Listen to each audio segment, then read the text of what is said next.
बिस्मिल्लाहिर्रहमानिर्रहीम।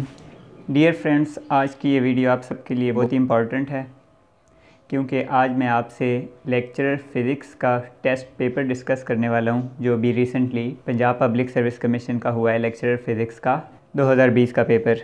तो lecturer physics का जो 2020 का फ़िज़िक्स का पेपर था वो बहुत ही लेंथी था न्यूमेरिकल्स की वजह से, क्योंकि न्यूमेरिकल्स जो हैं वो बहुत ज़्यादा बीच में दिए हुए थे और दूसरी चीज़ कैलकुलेटर भी अलाउ नहीं था, तो जिसकी वजह से तमाम सब कैंडिडेट्स को न्यूमेरिकल सॉल्व करने में बहुत मुश्किल पेश आ रही थी। टाइम भी काफ़ी वेस्ट हो रहा था।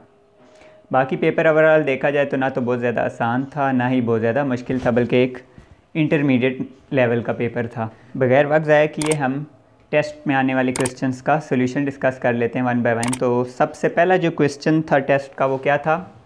Which part of a transistor is doped the heaviest to supply charge carriers? यानी ट्रांजिस्टर का कौन सा पार्ट जिसको अगर हम हैवीली डॉप्ट करें तो वो ज़्यादा से ज़्यादा चार्ज कैरियर्स हमें देगा।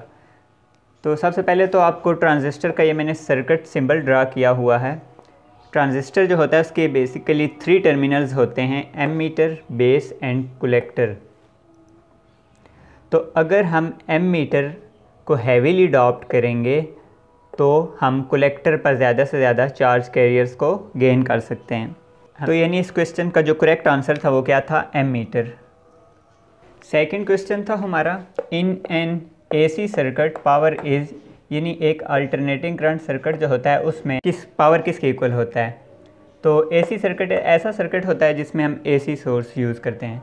तो एसी सर्किट में जो पावर की वैल्यू होती है वो कितनी होती है? V I cos phi. Next हमारे पास ऑप्शन थी V I sine phi, I square G या आई स्केयर एक्स एल। तो इसका जो करेक्ट आंसर था वो क्या था? V I cos phi. AC circuit की power V I cos phi के इक्वल होती है। तो अगर यहाँ पर एसी की जगह अगर डीसी सर्किट होता तो डीसी सर्किट में हम कौन सा सोर्स इस्तेमाल करते हैं? डीसी सोर्स इस्तेमाल करते हैं, यानी डायरेक्ट करंट का सोर्स इस्तेमाल करते हैं। तो उस सूरत में जो है हमारा आंसर क्या होता है? डीसी सर्किट के लिए जो पावर होती है उसका फार्मूला क्या होता है? P = V × I। नेक्स्ट जो क्वेश्चन था वो क्या था? If you want to make a very sensitive glass thermometer which of the following liquid would you choose? यानी अगर हम थर्मोमीटर एक बनाएं तो उसमें हम कौन सा लिक्विड यूज़ करते हैं? ऑप्शंस थे मरकरी, अल्कोहल, गैसोलीन और ग्लिसरीन। तो जैसा कि आप सबको पता है कि थर्मोमीटर में जो है हम मरकरी को यूज़ करते हैं, तो इसका करेक्ट आंसर क्या था? मरकरी। नेक्स्ट जो क्वेश्चन था हमारे पास वो क्या था? 2 objects with message capital M and small m such that, जो स्मॉल m है ये स्मॉल मैस को इंडिकेट कर रहा है जबकि कैपिटल M हमारे पास ग्रेटर मैस को इंडिकेट कर रहा है। Are on a frictionless surface, यानी हमारे पास 2 मैसेज हैं, कैपिटल M और स्मॉल m। ये छोटा मैस है, स्मॉलर मैस है, और ये हमारे पास ग्रेटर मैस है। A force F accelerates small m with an acceleration A, यानी अगर हम स्मॉल मैस के ऊपर फोर्स F अप्लाई करते हैं तो उसमें एक्सेलरेशन A प्रोड्यूस होता है। If that same force is applied to capital M then this mass will, अब अगर हम वही सेम फोर्स इस लार्जर मैस यानी कैपिटल M के ऊपर अप्लाई करें तो क्या होगा? हमारे पास आंसर क्या होगा? तो जैसा कि आप सब जानते हैं कि according to Newton second law of motion, acceleration produced in a body is inversely proportional to the mass of the body. तो अगर हम एक स्मॉल मैस के ऊपर फोर्स F अप्लाई करें और उसमें एक्सेलरेशन A प्रोड्यूस हो रहा है, तो जब हम वही फोर्स लार्जर मैस के ऊपर अप्लाई करेंगे तो क्या होगा? कम एक्सेलरेशन प्रोड्यूस होगा। तो हमारे पास यहाँ पर ऑप्शन सी करेक्ट आंसर है। Then this mass will move but with a smaller acceleration than m, यानी जितना हमारे पास कोई मैस स्मॉलर होगा उतना एक्सेलरेशन ज़्यादा होगा, जितना मैस लार्जर होगा उतना ही एक्सेलरेशन स्मॉल प्रोड्यूस होगा। तो C is the correct answer. Next question, problem related to the optic nerve is. Option से हमारे पास हाइपरोपिया, प्रेसबायोपिया, मायोपिया, ग्लैकोमा। यानी ये साइंस से रिलेटेड, आई से रिलेटेड एक MCQ था। ये जो A और C ऑप्शन है, हाइपरोपिया और मायोपिया, ये तो डिफेक्ट ऑफ आई हैं। जब लेंस में कोई डिफेक्ट हो तो उस वक्त ये होती हैं। ऑप्टिक एक नर्व होती है जिसका बेसिक फंक्शन क्या होता है? ये हमारी आई से जो विजुअल इमेज का जो मैसेज है ये ब्रेन तक पहुंचाती है।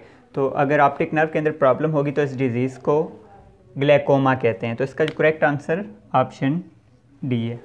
Next question, Bernoulli's equation is an expression of. Bernoulli's equation में हम जो है वो मोशन ऑफ फ्लूइड्स मोशन में जब होते हैं तो हम उनको स्टडी करते हैं।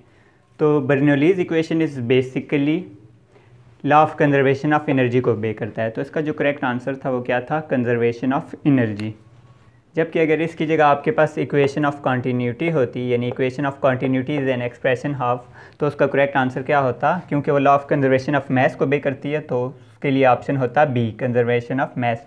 लेकिन बर्नौलीज इक्वेशन के केस में क्या है आंसर हमारा, कंजर्वेशन ऑफ एनर्जी, क्योंकि ये law of conservation of energy को ओबे करती है। क्वेश्चन 7 था हमारे पास, the dot product of vectors A and B. हमारे पास वेक्टर ए और बी गिवन थे, where I J and K are unit vectors. तो ए और बी वेक्टर का हमने डॉट प्रोडक्ट फाइंड आउट करना था, ऑप्शन हमारे पास गिवन थे।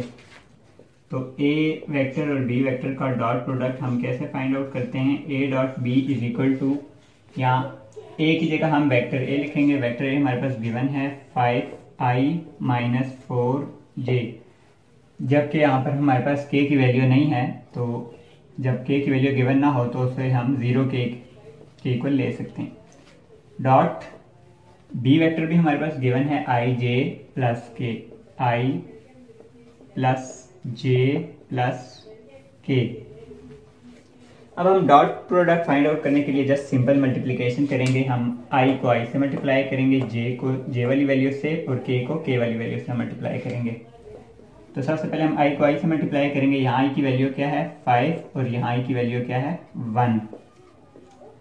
i का i के साथ डॉट प्रोडक्ट आ जाएगा, प्लस नेक्स्ट j के साथ हमारे पास क्या है -4 और यहाँ पर हमारे पास j के साथ क्या है +1। j का हम j के साथ डॉट प्रोडक्ट लेंगे, प्लस नेक्स्ट हमारे पास यहाँ पर k के साथ क्या है 0, जबकि यहाँ पर हमारे पास k के साथ क्या है 1। जिसके साथ कोई वैल्यू नहीं होती इसके साथ 1 होता है। k का हम k के साथ डॉट प्रोडक्ट लेंगे। तो in case of a scalar product, जो दो यूनिट वेक्टर्स होते हैं उनका dot product same to unit vectors का जो डॉट प्रोडक्ट होता है वो हमेशा 1 के इक्वल होता है। यानी i dot i, j dot j और k डॉट k हमारे पास किसके इक्वल है 1 के। 5 1 ज़र 5 होता है, i डॉट i 1 के इक्वल होता है, तो 5 1 ज़र 5 प्लस माइनस माइनस 4 1 ज़र 4 और j का j के साथ डॉट प्रोडक्ट 1 होता है। तो यहाँ पर हमारे पास क्या आएगा 4। 0 को हम किसी भी वैल्यू से मल्टीप्लाई करें वो 0 ही रहता है, तो ये वैल्यू हमारे पास जो एक्सप्रेशन है ये 0 के इक्वल आ जाएगा। 5 - 4 is equal to 1, this is the required answer. तो इस क्वेश्चन का जो आंसर था हमारे पास क्या था, option D which is equal to 1। Question 8 था हमारे पास, if a dielectric is placed between the plates of a capacitor the capacitance, यानी अगर हम कैपेसिटर की प्लेट्स के दरमियान डाइलेक्ट्रिक को रख दें तो इसका कैपेसिटेंस के ऊपर क्या इफेक्ट होगा, इंक्रीज़ होगी कैपेसिटेंस, डिक्रीज़ होगी या रिमेन्स अनचेंज, कोई फ़र्क नहीं पड़ेगा कैपेसिटेंस पे, या कैपेसिटर इज़ डिस्ट्रॉयड, या कैपेसिटर जो है वो डिस्ट्रॉय हो जाएगा। तो जैसा कि हम जानते हैं कि कैपेसिटर की जो कैपेसिटेंस का फार्मूला होता है वो क्या होता है, C is equal to A epsilon naught epsilon R divided by D। यानी डाई इलेक्ट्रिक कांस्टेंट का और कैपेसिटेंस का आपस में डायरेक्ट रिलेशन है। तो इसका मतलब क्या हुआ कि अगर हम डाई इलेक्ट्रिक मटेरियल को कैपेसिटर में रखेंगे तो उससे कैपेसिटेंस क्या होगी, इंक्रीज़ होगी। तो इसका जो करेक्ट आंसर था वो क्या था, इंक्रीजेज।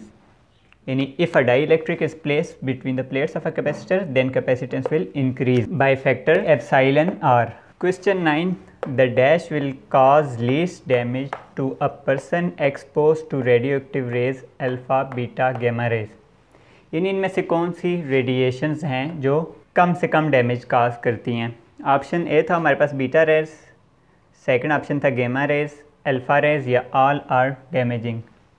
तो इसका जो करेक्ट आंसर था वो था option D, all are damaging, क्योंकि तीनों ही रेडिएशंस जो हैं वो इंसान के लिए हार्मफुल हैं। वो सब्सटेंसेस जिनका एटॉमिक नंबर 82 से ग्रेटर होता है वो नेचुरली तौर पर रेडिएशंस को एमिट करती हैं। तो इन रेडिएशंस को क्या कहते हैं हम, रेडियो एक्टिव रेज। तो अल्फ़ा बीटा और गैमा ये तीनों ही रेडियो एक्टिव रेज हैं और ये तीनों की तीनों ही जो हैं वो डैमेज काज करती हैं ह्यूमन बीइंग्स को। तो इसका जो करेक्ट आंसर है वो ऑप्शन डी है, ऑल आर डैमेजिंग। क्वेश्चन 10 था हमारे पास, which is not the unit for mass, इनमें से कौन सी यूनिट मैस की नहीं है। तो सबसे पहला ऑप्शन था हमारे पास L B stand for pound, L B pound को इंडिकेट करता है, तो पाउंड तो मैस की यूनिट है। केजी किलोग्राम, ये भी मैस की यूनिट है। U unified one atomic mass unit, ये भी मैस की यूनिट है। D Y and dyne, dyne mass की यूनिट नहीं है बल्कि ये फोर्स की यूनिट है। तो इसका जो करेक्ट ऑप्शन था, इनमें से कौन सी मैस की यूनिट नहीं है, ऑप्शन डी हमारे पास करेक्ट था, डाइन। क्वेश्चन 11 था हमारे पास, the dimension for force is, यानी इसमें से कौन सी फोर्स की डायमेंशन है। तो जैसा कि हम जानते हैं force is equal to M A के होता है, जो एम है वो मैस को इंडिकेट कर रहा है। मैस की डायमेंशन क्या होती है, capital M. A stand for acceleration, acceleration की डायमेंशन क्या होती है, एल टी माइनस टू। तो इस तरह से फोर्स की डायमेंशन क्या हुई, M L T minus two. तो यहाँ पर हमारे पास M L T minus two, option C हमारे पास करेक्ट आंसर था, M L T raised to power minus two, this is the correct answer. Question 12 था हमारे पास, the scattered photon in Compton effect has, Compton effect में हमने study किया था कि जो स्कैटर्ड फोटोन होता है उसकी वेवलेंथ इंसिडेंट वेवलेंथ से क्या होती है, ग्रेटर होती है। तो जब स्कैटर्ड फोटोन की वेवलेंथ ग्रेटर होगी तो उसकी एनर्जी और फ्रीक्वेंसी क्या होगी, लेस होगी, क्योंकि हमारे पास v is equal to F lambda के होता है।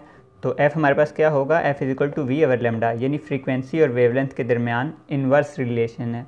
जबकि एनर्जी किसके इक्वल होता है, E is equal to H F, energy और फ्रीक्वेंसी के दरमियान क्या रिलेशन है, डायरेक्ट रिलेशन है। यानी अगर एनर्जी को हम बढ़ाएंगे तो फ्रीक्वेंसी भी बढ़ेगी, जबकि फ्रीक्वेंसी अगर बढ़ेगी तो वेवलेंथ क्या होगी, कम होगी। तो स्कैटर्ड फोटोन क्योंकि उसकी वेवलेंथ ग्रेटर होगी जब आफ्टर स्कैटरिंग, तो इट मीन्स कि फ्रीक्वेंसी और एनर्जी उस स्कैटर्ड फोटोन की क्या होगी, लेस होगी। तो इस क्वेश्चन का जो करेक्ट आंसर था वो क्या था, option B. Scattered photon in Compton effect has less energy than the incident photon and smaller frequency, क्योंकि एनर्जी और फ्रीक्वेंसी का आपस में डायरेक्ट रिलेशन है। अगर एनर्जी बढ़ेगी तो फ्रीक्वेंसी बढ़ेगी, अगर एनर्जी लेस होगी तो फ्रीक्वेंसी भी लेस होगी।